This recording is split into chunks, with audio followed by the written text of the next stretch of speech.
YouTube. This is Shetland, and today I'm here to do a review of the Bexley Americana and the Yellowstone finish. I purchased this pen at the LA International Pen Show earlier this year, in February 2017. And it's a pen made by Bexley, which you may know is a company that was founded in 1993 by a group of vintage fountain pen enthusiasts. And it really comes out in some of their designs. You can really see sort of throwback to vintage and sort of fountain pens dedicated to certain vintage models which existed in the past. This pen is certainly no exception to that. You see a lot of sort of Art Deco inspired 1930s, gets a 1930s vibe.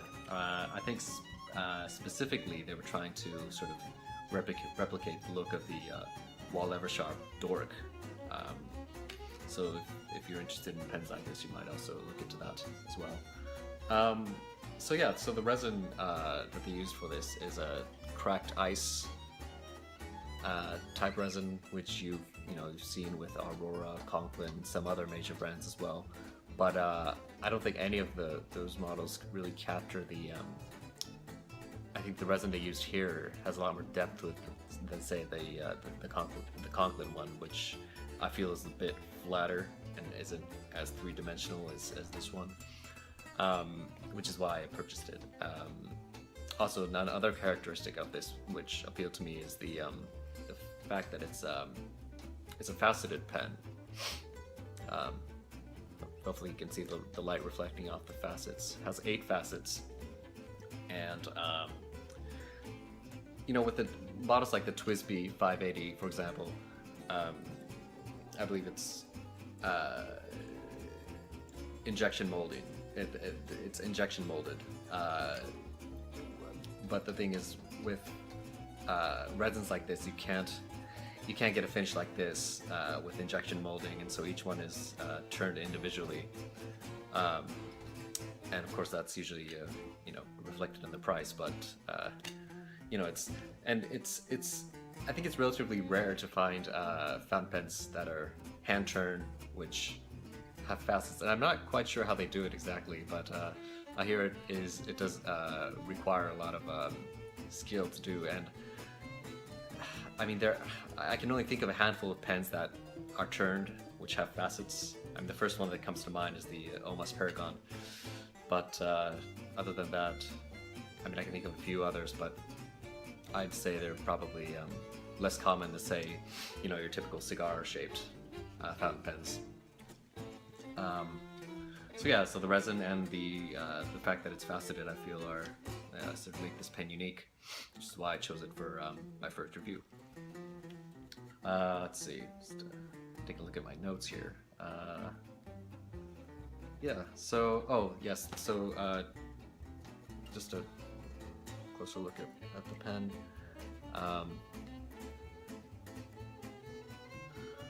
Yeah, so both the cap and the barrel are faceted. There are 8 facets, and the finials are actually rounded. They do not have facets, and it comes to a point so it's not a perfect dome, but it comes to a point. And when you open up the pen,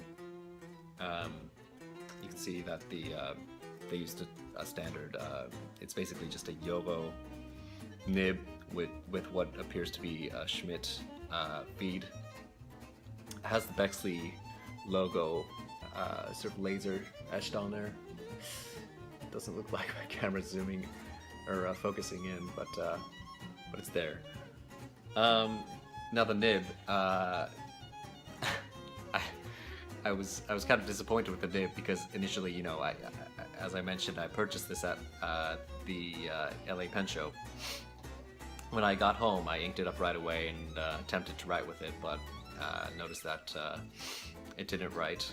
I think that I don't have a loop, so I'm not exactly sure why, but it looks like the ink was sort of cut off. I think the tines might have been misaligned, and so I decided to attempt opening up the tines myself, which was a really bad idea. I don't have any specialized tools. I don't even have a pen loop, and so yeah, that's how I ended up bending the nib. And fast forward a few months, and I was in Japan. This was about a month ago, and in Japan they have what are called pen clinics, and you know, the sale of fountain pens in Japan is drastically different than that of that in the U.S. And you have a lot of department stores which have a dedicated stationery corner, and usually as a part of that corner they have, you know, a showcase of fountain pens, and they usually have experts who you know, who can guide you with your purchase. Now, occasionally the department stores call, they summon pen meisters from all around Japan, and you can take, usually it's 2 or 3 pens that you're allowed to take, and they'll adjust it there for free. Now, sometimes they have restrictions. For example, you know, some department stores, some pen meisters might only be willing to work with certain brands, and often, even if you can bring, you know, sometimes they allow you to bring any brand. However, Montblanc is typically listed as an exception. But yeah, so anyway, I had the opportunity of going to a pen clinic by Shishikura-san. Some of you may have heard of her. I don't think she travels much outside of Japan, but in Japan she is, in fact, I think she's one of the only few remaining that go to department stores to do these pen clinics. And she studied under Nagahara-san, I believe, which, if you know anything about, you know, nib meisters, you've probably heard his name before. It might have come up in relation to Sailor nibs and some of the custom nibs that were issued by Sailor. Anyway, I had her adjust this pen, and now it writes. It's one of my better writers now. But actually, in fact, she struggled to to tune this pen. So I think she didn't use the word. She didn't say outright that it was a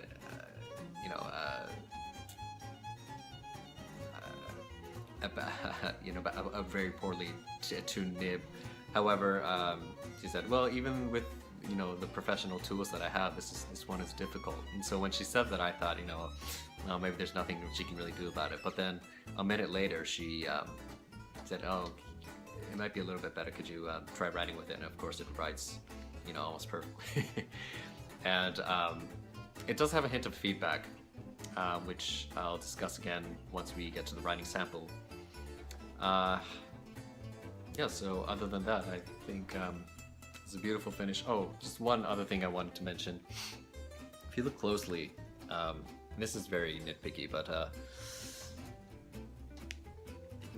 this is sort of the space between the sort of the edge of the barrel to the finial. You see there's a small the diameter of the barrel is slightly larger than that of the finial, and you see the same thing in the cap. So you can sort of feel this bump, which it's not a huge deal, but it's something I guess they could have maybe streamlined a bit more, so it's a smooth transition into the finial. That and the cap, and I just noticed this recently. You can see the clip on the cap is not centered with the facet, which is kind of annoying, but again, this is very nitpicky. It's overall this is a very beautiful finish. This came out in a few different colors, but this one I thought was the most attractive. And you don't see a lot of yellow pens in general, and especially with this cracked ice, typically you see, you know, red, green, blue, but I personally had never seen one in this color or anything close to it. So yeah, so that's why I decided to pick it up. Now I think you know, these you know, fountain pens can go for different prices depending on where you get them. This one I purchased new at the pen show, and I was able to get a really good deal on it. Yeah, so I was able to acquire it for 140, which for a hand-turned pen with facets and a beautiful resin like this, I feel is a steal, really. Of course, the caveat being the nib didn't write, which is pretty detrimental when you're dealing with pens, but I was fortunate enough to have it tuned by Shishikura-san in Japan. So yeah, so without further ado, let's move to the writing sample. Alright, now we're back now for the writing sample for the Bexley Americana in Yellowstone. And I just wanted to start with a close-up of the pen because I couldn't get the camera to focus earlier. You can probably see the facets a bit clearer now, and the Bexley logo on the nib is a bit crisper as well. It is a medium nib. And I didn't mention this earlier, but you can see that the cap has a rather unique sort of Art Deco-y design, which I don't particularly care for. But again, the overall pen is rather stunning. The ink I'm going to use today is Lavender Purple by Montblanc. I'm using this ink a lot recently. It has pretty good shading characteristics, and it's a nice dark ink that I could use for most purposes. Right.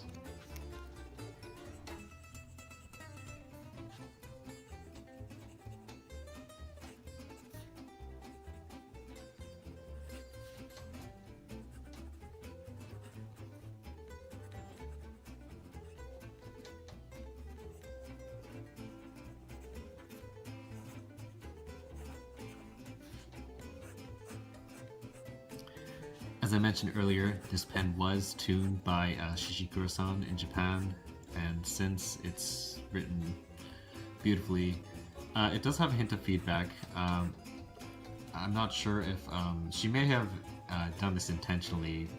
Japanese, when you're writing in Japanese, you know, you get a lot of each character involves a lot more strokes than you know, letters of the alphabet, and so it helps to have a little bit of feedback just to get a bit more control in your writing.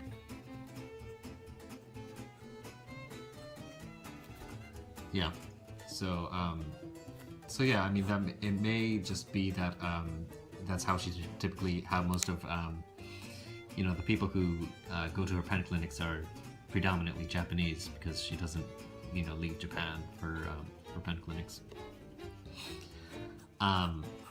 Or it may just have to do with the nib. She did mention while she was tuning the pen how difficult it was to tune this particular nib. But yes, I mean, it's not an unpleasant feedback, but it is there.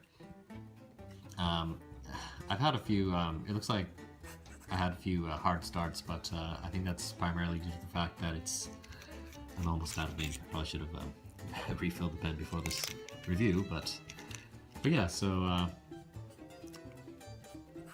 but yeah, I mean, in terms of the nib, I mean, it's a typical Yovo nib. I'm not sure that, you know, especially because this one has been tuned by Nimbmeister. I'm not sure that you could say this is representative of all Bexley or of Yovo nibs, but once you have it tuned, it is a fairly solid nib. I do have other Yovo nibs which write similarly. So yes, if they're not misaligned, if they're of course it depends on your writing angle, etc. as well, but they generally make nice nibs. It's a matter of getting them tuned. And yes, so I believe that concludes our review for today of the Bexley Americana. And thank you for watching, and I'll see you in the next video. Bye-bye.